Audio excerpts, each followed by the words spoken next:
Hi, this is Adam Diaz, back to radio, and you're listening to Fast Facts, the fast and the factual Diaz's Adam's Sprintacular series where you'll learn something interesting in about 5 minutes or so.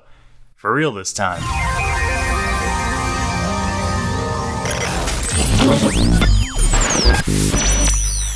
I suppose I'm a few weeks late to talk about those stimmy checks that we all use to buy Wagyu beef and gold-flecked ice cream with, but tax day is right around the corner, so maybe with the returns we can all be rich again. If not, we can at least learn about one of the richest men to ever live, a man that through completely selfless intentions accidentally destabilized 3 major cities' economies for the better part of a decade. Today we're going to get learnt on King Musa, the first of the Malian Empire, or, as you may know him by, Mansa Musa.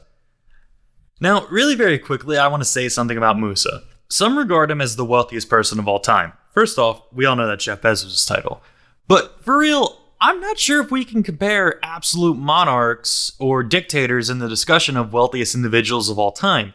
I find it a bit unfair that Stalin can be considered wealthier than nearly any individual because he was the head of state of a nation that produced 9.6% of the global GDP in the modern era.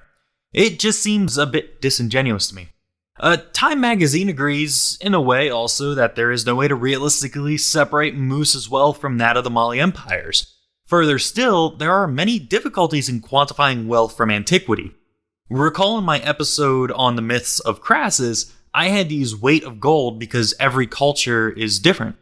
But King Musa, the Lion of Mali, most certainly was the head of the largest gold producer in the world at the time, and I even believe the largest producer of salt and ivory in Africa, but sources aren't as conclusive on those last two.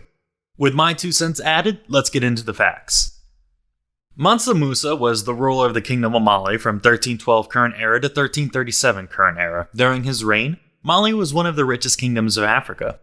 The Kingdom of Mali under Musa spread across parts of modern-day Mali, Senegal, the Gambia, Guinea, Niger, Nigeria, Chad, Mauritania, and Burkina Faso.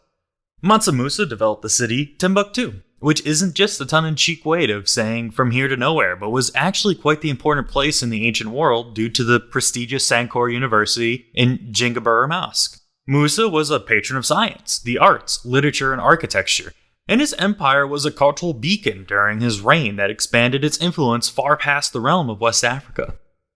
This emphasis on culture is a major factor, often overlooked when persons discuss Musa, and I find that particularly shameful.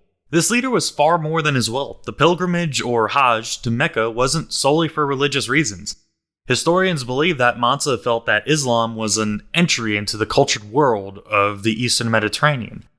And so, on his journey, he had a secondary mission to hire great thinkers, scholars, architects, and religious leaders and bring them back to Mali. It was with these ambitions that his sovereignty sought to bring Mali into an age of enlightenment. See, when it's put that way, Musa is much more than his gold, and sure, it's all well and fun to be remembered for being filthy stinking rich, but Musa was a great leader and far more than his money. It's truly a sad state of affairs when you have to dig deep to reveal the details of a leader that brought his nation to the world stage. So, now allow me to stick my foot in my mouth and explain why his achievements over his dominion tend to be overlooked when we talk about his wealth. There are multiple persons throughout history that we attribute with economic instability. Bernie Madoff, Charles Ponzi, Gregor McGregor, Jay Gold, each of which is thought of negatively, and rightfully so. But in the grand scheme of things, their actions were a drop in the bucket. Yes, people suffered, of course, which is why Madoff is serving a 150-year prison sentence, and even though he's supposedly terminally ill, federal prosecutors are fighting that he should die in prison. But the bucket analogy still stands. The economies of the nations or places that were impacted were all able to bounce back without much repercussion in the grand scheme of things. Now, all those men I named earlier are awful people, and history will remember them as such. Musa, well, he was just performing acts of piety. When the king made his pilgrimage between 1324 and 1325 current era, he brought along his entourage, which included 60,000 men, all wearing brocade, which is a fancy name for some fancy clothes. He had in attendance 12,000 slaves who each carried 4 pounds of gold bars, and heralds dressed in silks, who bore gold staffs and rode horses. Musa provided all necessities for the procession, including 80 camels, with each carried 300 pounds of gold dust, because food is only worth eating if it's sparkly.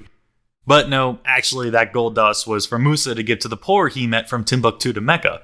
To further emphasize his devotion to the Hajj and desires to leave the lands touched by Mali better than before, the king had a new mosque built every Friday along his journey, thus creating a new house of worship and supporting the local economy. Where things get to the point of exorbitant inflation is when Musa stopped in Cairo, Medina, and his destination Mecca.